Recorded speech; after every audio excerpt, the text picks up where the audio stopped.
Imagine करो धरती जो कभी इंसानों का घर हुआ करती थी, अब एक युद्ध का मैदान बन चुकी थी, जहां दो विशाल दैत्य गोजिला और किंग गिडोरा आपस में ऐसी भयंकर लड़ाई लड़ रहे थे कि हर तरफ सिर्फ तबाही ही दिखाई दे रही थी। इमारतें गिर रही थीं, शहर मिटते जा रहे थे और चारों ओर धुआं और चीख पुकार गूंज रही थी। और इसी डर और विनाश के बीच एक पिता डॉक्टर मार्क रसल अपने छोटे बेटे एंड्रयू को पागलों की तरह पुकार रहा था। उसकी आवाज में डर भी था और बेबसी भी, लेकिन तभी उसकी नजर उसके पीछे खड़े उस विशाल और खामोश दैत्य गॉडजिला पर पड़ती है और उसी पल जैसे समय थम जाता है। कहानी यहीं से आगे बढ़ते हुए हमें वर्तमान में ले आती है, जहां डॉक्टर एमा रसल अपने कमरे में अकेली बैठी है, हाथ में एक पुरानी पारिवारिक तस्वीर लिए। उसकी आंखों में वो दर्द साफ दिखता है जो किसी अपने को खोने के बाद ही महसूस होता है। एक ऐसा परिवार जो अब टूट चुका है, जिसकी यादें तो जिंदा है लेकिन हकीकत पूरी तरह बदल चुकी है। बाहर की दुनिया भी शांत नहीं है। सैन फ्रांसिस्को बे एरिया में हजारों लोग इकट्ठा हुए हैं 2014 में टाइटंस के हमलों में मारे गए लोगों को श्रद्धांजलि देने के लिए। लेकिन इस भीड़ में सिर्फ दुख ही नहीं है, गुस्सा भी है, और ये गुस्सा एक संगठन की तरफ है, मोनार्क, जिसे लोग इन दैत्यों के लिए जिम्मेदार मान रहे हैं। इसी बीच खबरों में बताया जा रहा है कि दुनिया के महासागरों में अचानक से पहले की खामोशी। एमा ये सब टीवी पर सुन रही होती है, लेकिन उसके चेहरे पर एक अजीब सी चिंता दिखाई देती है, जैसे उसे पहले से अंदाजा हो कि ये सब अभी बस शुरुआत है। कुछ ही देर बाद वो अपनी बेटी मैडिसन रसल से बात कर रही होती है कि तभी अचानक एक तेज और डरावनी इस एक आवाज ने माहौल को डर से भर दिया। एमा और मैडिसन बिना समय गवाए तुरंत मोनार्क आउटपोस्ट की तरफ निकल पड़ती हैं, जहां हालात पहले से ही काबू से बाहर हो रहे होते हैं। वहां पहुंचकर उन्हें पता चलता है कि एक नया टाइटन अपने कोकून के अंदर जाग रहा है। उसकी हरकतें तेजी से बढ़ रही हैं और सुरक्षा व्यवस्था कभी भी टूट सकती है। वैज्ञानिक और सैनिक घबराए हुए हैं और हर कोई सबसे बुरे के लिए तैयार है। तभी अचानक कुछ ही पलों में वो कोकून फटता है और उसमें से बाहर आती है एक विशाल, सुंदर लेकिन खतरनाक Titan, Mothra, queen of monsters. लेकिन उसकी ये सुंदरता धोखा थी, क्योंकि जैसे ही मोथरा इंसानों को देखती है वो उन्हें अपना दुश्मन समझकर तुरंत हमला कर देती है। पूरा क्षेत्र अफरा तफरी में बदल जाता है। लोग इधर उधर भाग रहे हैं, अलार्म बज रहे हैं और हर पल खतरा बढ़ता जा रहा है। तभी वैज्ञानिक फैसला लेते हैं, इसे अभी खत्म करना होगा। लेकिन एमा आगे आती है और सबको रोक देती है। नहीं, मैं इसे संभाल सकती हूँ। वो सब मुझ पे छोड़ दो। ये सिर्फ हिम्मत नहीं थी, ये अपनी जान जोखिम में डालने वाला फैसला था। एमा अकेले उस क्षेत्र के अंदर जाती है। ऑर्का नाम का एक यंत्र जो खास तरंगों के जरिए टाइटन से संपर्क कर सकता है और उनके व्यवहार को शांत कर सकता है। उधर मैडिसन अपनी माँ को खतरे में देखकर खुद को रोक नहीं पाती और वो भी अंदर चली जाती है, जिससे स्थिति और भी ज्यादा खतरनाक हो जाती है। एक छोटी सी गलती और सब खत्म हो सकता था। मोथरा धीरे धीरे एमा के करीब आ रही होती है। हर कदम के साथ खतरा बढ़ रहा होता है, लेकिन एमा हार नहीं मानती। वो ऑर्का में सही तरंग ढूंढने की कोशिश करती रहती है और फिर आखिरी पल में उसे वो सही सिग्नल मिल जाता है। एक अजीब सी आवाज पूरे कमरे में गूंजती है और अचानक मोथरा रुक जाती है। उसका गुस्सा शांत हो जाता है और उसकी आंखों में अब गुस्से की जगह शांति दिखाई देती है। पूरी टीम राहत की सांस लेती है, लेकिन ये राहत ज्यादा देर तक नहीं टिकती, क्योंकि उसी समय एक नया खतरा दरवाजे पर आ चुका था। एलन जोना, एक खतरनाक भाड़े का सैनिक, अपने हथियारबंद लोगों के साथ मोनार्क आउटपोस्ट पर हमला कर देता है। गोलियों की आवाज, चीखें और खून। कुछ ही पलों में सब कुछ खत्म हो जाता है। ज्यादातर वैज्ञानिक वहीं मारे जाते हैं और पूरा क्षेत्र अराजकता में डूब जाता है। दृश्य बदलता है मोनार्क की एक बैठक में, जहां ये तय किया जा रहा है कि इन टाइटन्स का क्या किया जाए। कुछ लोग कहते हैं कि ये दैत्य इंसानों के लिए खतरा हैं और इन्हें खत्म कर देना चाहिए। लेकिन तभी डॉक्टर इशिरो सेरिजावा खड़े होते हैं और कहते हैं, अगर हमने टाइटन्स को खत्म किया तो हम खुद को खत्म कर देंगे। वो समझाते हैं कि ये जीव हमारे दुश्मन नहीं हैं, बल्कि प्रकृति का संतुलन बनाए रखते हैं और सच्चाई ये है कि इन्हें हमने ही जगाया है, अपने परमाणु परीक्षणों और अपनी गलतियों से। लेकिन सच अक्सर अनसुना रह जाता है और यहाँ भी वही होता है। इसी बीच कहानी एक और बड़ा मोड़ लेती है। मार्क रसल को पता चलता है कि उसकी पत्नी एमा और बेटी मैडिसन का अपहरण हो चुका है और ये कोई आम घटना नहीं थी। अपहरण करने करने वालों का असली लक्ष्य था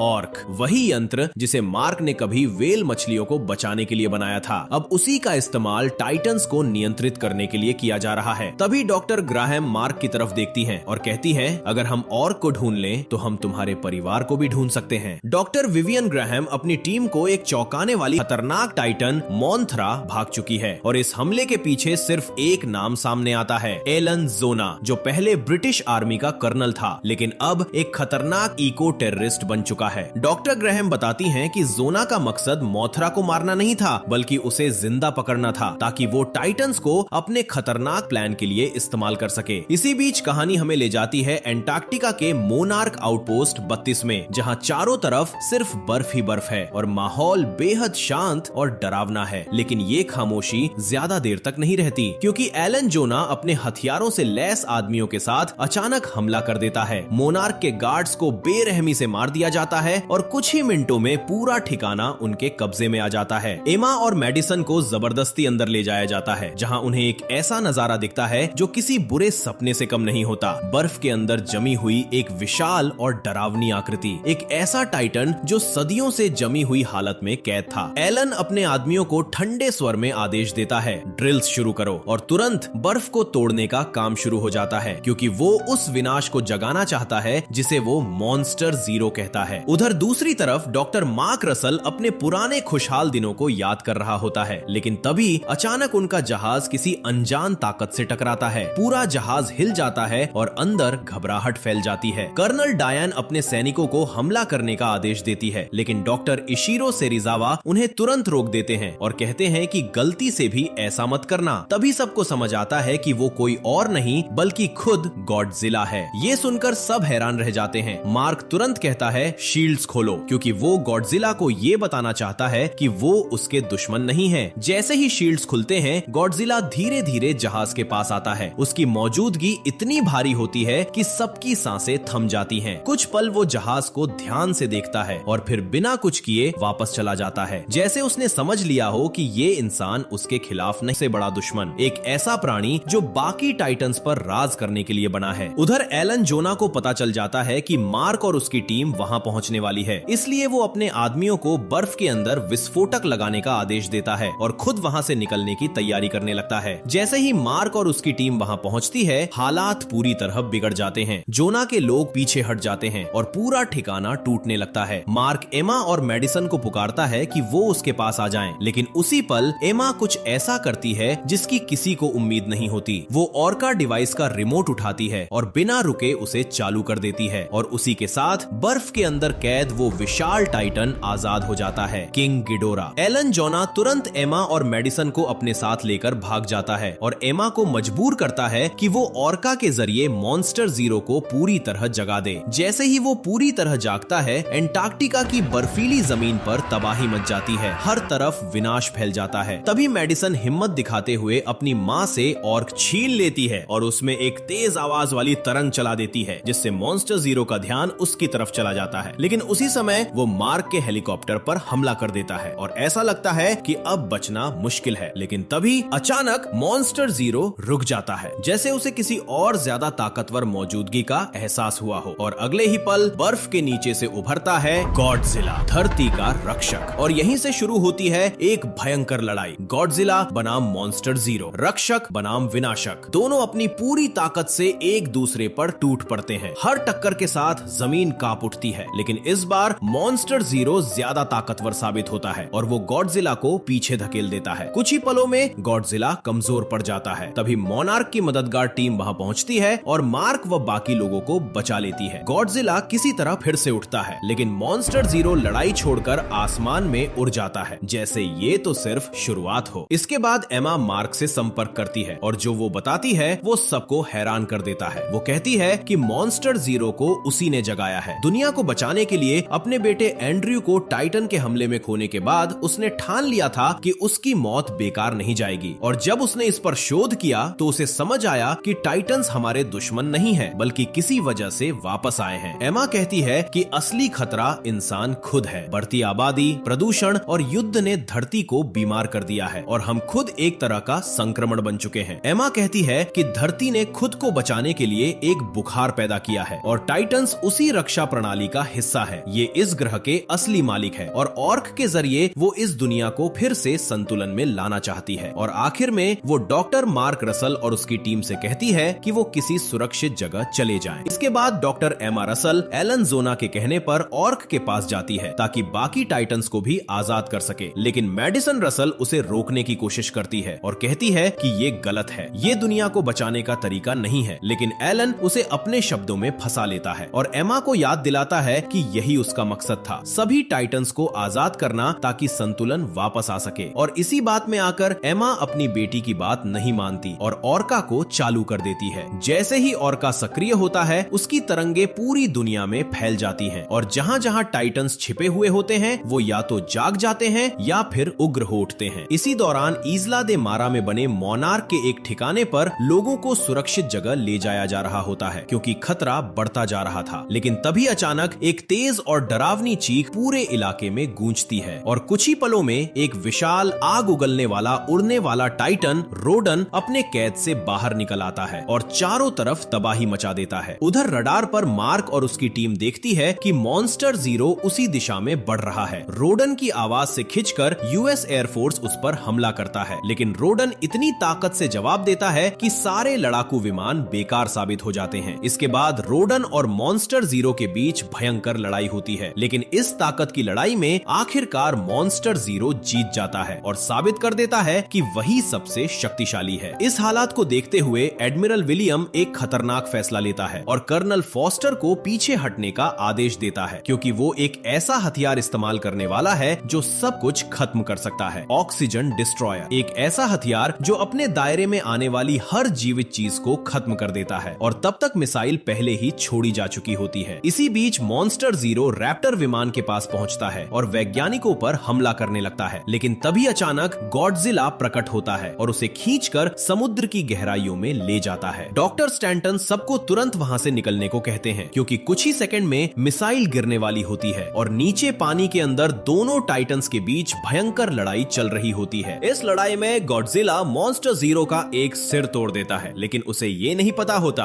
कि मौत कुछ ही सेकंड दूर है। और फिर ऑक्सीजन डिस्ट्रॉयर समुद्र में गिरता है। एक भयानक धमाका होता है जो पानी के अंदर की हर चीज को खत्म कर देता है। लेकिन हैरानी की बात यह होती है कि मॉन्स्टर जीरो फिर से बाहर आ जाता है, पूरी तरह सुरक्षित, जैसे उसे कुछ हुआ ही नहीं। वहीं दूसरी तरफ गॉडजिला समुद्र की गहराइयों में पड़ा होता है, बिल्कुल शांत, बुरी तरह घायल, और कुछ ही देर में उसकी सांसें थम जाती है। ये देखकर विमान में मौजूद पूरी टीम टूट जाती है, हर तरफ सन्नाटा छा जाता है। उधर मॉन्स्टर जीरो अपना कटा हुआ सिर फिर से उगा लेता है, जिससे उसकी खतरनाक ताकत का अंदाजा लगता है और उसी के साथ पूरी दुनिया में टाइटंस जमीन के अंदर से बाहर निकलने लगते हैं। हर जगह तबाही फैलने लगती है। एमा को अब अपनी गलती का एहसास होने लगता है जब वो देखती है कि ये टाइटंस इंसानों के साथ साथ धरती को भी नुकसान पहुंचा रहे हैं। और उसी समय मैडिसन गुस्से में उससे कहती है, तुम खुद एक राक्षस हो, तुम एक मॉन्स्टर हो। दृश्य बदलता है यूनान रेन फॉरेस्ट में, जहां मोट्रा का कोकून मौजूद है। डॉक्टर ब्रुक्स बताते हैं कि ये सब मॉन्स्टर जीरो की वजह से हो रहा है। बाकी टाइटंस उसी के संकेत पर चल रहे हैं। अब वही नया अल्फा बन चुका है। इसी बीच मोथरा अपने कोकून से बाहर आती है, अब पूरी तरह विकसित होकर। उसकी सुंदरता देखकर सभी हैरान रह जाते हैं। दूसरी तरफ मैडिसन अपनी माँ से बहुत नाराज होती है क्योंकि उसने एंड्रयू के नाम पर पूरी दुनिया को खतरे में डाल दिया और वो खुद को एक कमरे में बंद कर लेती है। कर्न एक पुरानी कहानी बताती है, एक ऐसे ड्रैगन की कहानी जो आसमान से गिरा था, एक ऐसा प्राणी जिसकी ताकत इतनी भयानक थी कि वो सब कुछ नष्ट कर सकता था। और सबसे डरावनी बात, वो इस धरती का नहीं है, वो एक बाहरी प्राणी है, एक झूठा राजा, और उसे कहा जाता है king Ghidorah, the one who is many. इसी दौरान दुनिया के बड़े बड़े शहर मॉस्को, लंदन और वॉशिंगटन डीसी टाइटंस के हमलों का शिकार हो रहे होते हैं। हर तरफ अफरा तफरी मच चुकी होती है। मार्क एडमिरल विलियम को समझाता है कि अब बाकी सभी टाइटंस गिडोरा का कहना मान रहे हैं, वही नया अल्फा है, और अगर उसे रोक दिया जाए तो बाकी टाइटंस खुद रुक जाएंगे। कर्नल डायन पूछती है, क्या कोई ऐसा भी है जो गिडोरा को रोक सके? तभी डॉक्टर इशिरो सेरिजावा शांत आवाज में कहते हैं, सिर्फ एक गॉडजिला, क्योंकि उसकी और किंग गिडोरा की दुश्मनी सदियों पुरानी है और वही अकेला है जो उसे रोक सकता है। उधर डॉक्टर एमा रसल को आखिरकार समझ आ जाता है कि गिडोरा बाकी सभी टाइटंस को अपने काबू में लेकर धरती को बर्बाद कर रहा है और वो एलन जोना को समझाने की कोशिश करती है कि ऑर्का के जरिए उसे रोका जा सकता है, लेकिन उसे ये नहीं पता होता कि मैडिसन रसल उनकी पूरी बात सुन रही है। डॉक्टर मार्क रसल अपनी बेटी को ढूंढने के लिए निकल पड़ता है और तभी आसमान में एक अजीब सी चमक दिखाई देती है, जिसके बाद उसके सामने मोथरा प्रकट होती है जो एक खास तरह की तरंगे छोड़ती है जिन्हें सिर्फ गॉडजिला ही समझ सकता है। और तभी समुद्र की गहराइयों से एक जवाब आता है कि गॉडजिला अभी भी जिंदा है। हालांकि उसके संकेत बहुत कमजोर होते हैं, लेकिन मार्क फैसला करता है कि वो गॉडजिला की मदद करेगा। वो पूछता है कि उनके पास कितने न्यूक्लियर बॉम्ब्स बचे हैं और आखिरकार सरकार उन्हें इसकी इजाजत दे देती है, क्योंकि अब यही उनकी आखिरी उम्मीद होती है। Doctor Ishiro Serizawa, doctor Alan Chen, Mark और डॉक्टर स्टैंटन एक सबमरीन में बैठकर समुद्र की गहराइयों में जाते हैं, जहां उन्हें एक प्राचीन सभ्यता के अवशेष मिलते हैं और आखिरकार वो गॉडजिला के ठिकाने तक पहुंच जाते हैं। उधर मैडिसन चुपके से लैब में जाती है, ऑर्का को बंद करती है, उसे चुरा लेती है और आउटपोस्ट से भाग जाती है। पानी के अंदर टीम गॉडजिला को ढूंढ लेती है, जो खुद को ठीक करने के लिए रेडिएशन एब्जॉर्ब कर रहा होता है, लेकिन दिक्कत ये है कि उसे पूरी तरह ठीक होने में सालों लगेंगे और उनके पास इतना समय नहीं है। डॉक्टर स्टैंटन सुझाव देता है कि गॉडजिला को तुरंत रिवाइव करने के लिए न्यूक्लियर टॉर्पीडो का इस्तेमाल किया जाए, लेकिन प्रॉब्लम ये होती है कि क्रैश में उनका पूरा वेपन सिस्टम पहले ही नष्ट हो चुका है। ऐसे में सिर्फ एक ही रास्ता बचता है और वो रास्ता चुनते हैं डॉक्टर इशिरो सेरिजावा, जो ये फैसला लेते हैं कि वो खुद सबमरीन से बाहर जाकर न्यूक्लियर वॉरहेड को अपने हाथों से एक्टिवेट करेंगे ताकि गॉडजिला को उसकी खोई हुई ताकत वापस मिल सके, जिसका मतलब साफ था कि ये एक बलिदान होगा, क्योंकि वो जानते थे कि इस विस्फोट के बाद उनका बचना नामुमकिन है। डॉक्टर चेन और मार्क उन्हें रोकने की पूरी कोशिश करते हैं, लेकिन सेरिजावा अपने फैसले से पीछे नहीं हटते और कुछ ही देर में वो गॉडजिला के पास पहुंच जाते हैं, जहां गॉडजिला घायल हालत में पड़ा होता है, गिदोरा के हमलों से बुरी तरह जख्मी। चारों तरफ आग और रेडिएशन फैली होती है, लेकिन फिर भी सेरिजावा आगे बढ़ते हैं, न्यूक्लियर वॉरहेड को तैयार करते हैं, टाइमर सेट करते हैं और फिर गॉडजिला के सिर पर हाथ रखकर आखिरी बार कहते हैं गुड बाय ओल्ड फ्रेंड, जिसके बाद एक भयानक न्यूक्लियर विस्फोट होता है। सबमरीन के अंदर मार्क और बाकी लोग सदमे में होते हैं, लेकिन तभी अचानक कुछ तेजी से उनकी तरफ बढ़ता है और सब घबरा जाते हैं, लेकिन वो दुश्मन नहीं बल्कि गॉडजिला होता है, जो अब पहले से कहीं ज्यादा शक्तिशाली हो चुका होता है। एनर्जी से भरा हुआ वो मार्क और उसकी टीम को महसूस करता है और बिना नुकसान पहुंचाए वापस समंदर में चला जाता है, जैसे अब वो अंतिम लड़ाई के लिए तैयार हो। उधर सैम टीम को बताता है कि डॉक्टर एमा रसल ने बॉस्टन के पास ऑर्का को फिर से एक्टिवेट कर दिया है, जिसकी वजह से गॉडजिला और गिदोरा दोनों वहीं की तरफ बढ़ रहे हैं और मार्क तुरंत फैसला करता है कि इस बार वो गॉडजिला का साथ देगा और गिदोरा को खत्म करके ही रहेगा। एलन जोना को पता चलता है कि मेडिसन ने टाइटन्स को रोकने की कोशिश की थी, लेकिन फिर भी वो उसे जाने देता है क्योंकि उसके पास अब वो सब कुछ है जो उसे चाहिए था। इसी बीच गिदोरा बॉस्टन पहुंच जाता है और ऑर्का की तरंगों को पकड़ते हुए एक इमारत पर हमला करता है जहां मेडिसन फंसी होती है। वो किसी तरह बाहर निकलती है लेकिन गिर जाती है और गिदोरा की नजर उस पर पड़ जाती है। वो ऑर्क को दूर फेंक देती है, लेकिन गिदोरा उसे कुचल देता है और अब वो मेडिसन को मारने ही वाला होता है कि तभी गॉडजिला आ जाता है और बिना समय गवाए गिदोरा पर हमला कर देता है। अब बैटलफील्ड में सिर्फ टाइटन्स ही नहीं बल्कि यूएस सेना भी पहुंच जाती है और मिलकर गिदोरा पर हमला शुरू कर देती है, लेकिन लड़ाई आसान नहीं होती क्योंकि गॉडजिला के शरीर में रेडिएशन तेजी से बढ़ने लगता है और वो एक चलते फिरते न्यूक्लियर विस्फोट जैसा बनने लगता है। मार्क अपनी बेटी को ढूंढते हुए मलबे के नीचे दबा हुआ ऑर्का पाता है, जबकि दूसरी तरफ गिदोरा गॉडजिला को दबाने की कोशिश करता है, लेकिन गॉडजिला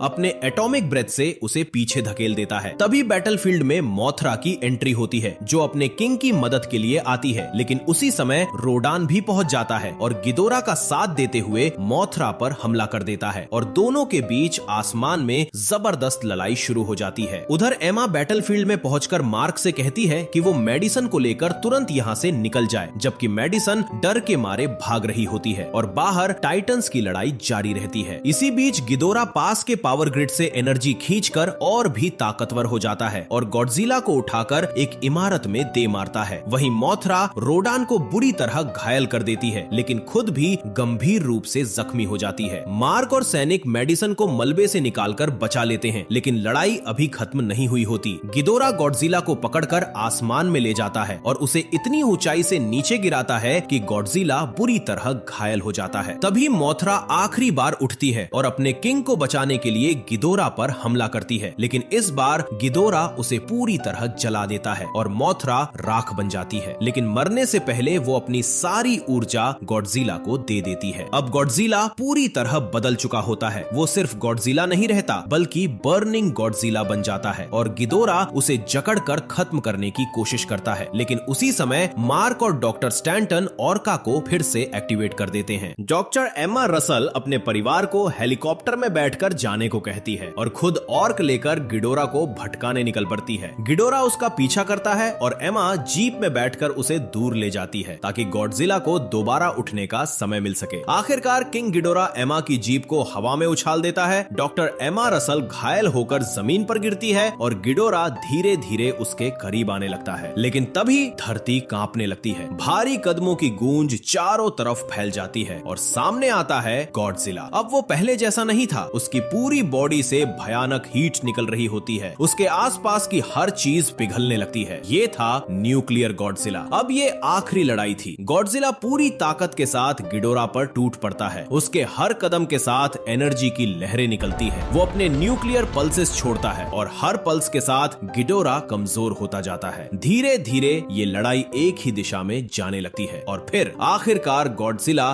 गिडोरा के एक सिर को अपने जबड़ों में पकड़ लेता है, उसे हवा में उछालता है और अपनी जलती हुई ताकत से उसे पूरी तरह भस्म कर देता है। गिडोरा खत्म हो चुका था। एक झूठा राजा आखिरकार गिर चुका था। कुछ ही देर बाद बाकी सारे टाइटन्स वहां इकट्ठा हो जाते हैं और एक एक करके गॉडजिला के सामने झुक जाते हैं, उसे अपना असली राजा मानते हुए। गॉडजिला आसमान की तरफ देखता है और एक जोरदार गर्जना करता है और उसी के साथ ये साबित हो जाता है कि वही है the true king of monsters. और इसी के साथ ये कहानी यही खत्म होती है। अगर आपको ये कहानी पसंद आई हो तो वीडियो को लाइक जरूर करें, चैनल को सब्सक्राइब करें और ऐसी ही शानदार मूवी एक्सप्लेन वीडियोस के लिए हमारे साथ जुड़े रहें। मिलते हैं अगली वीडियो में एक और नई कहानी के साथ।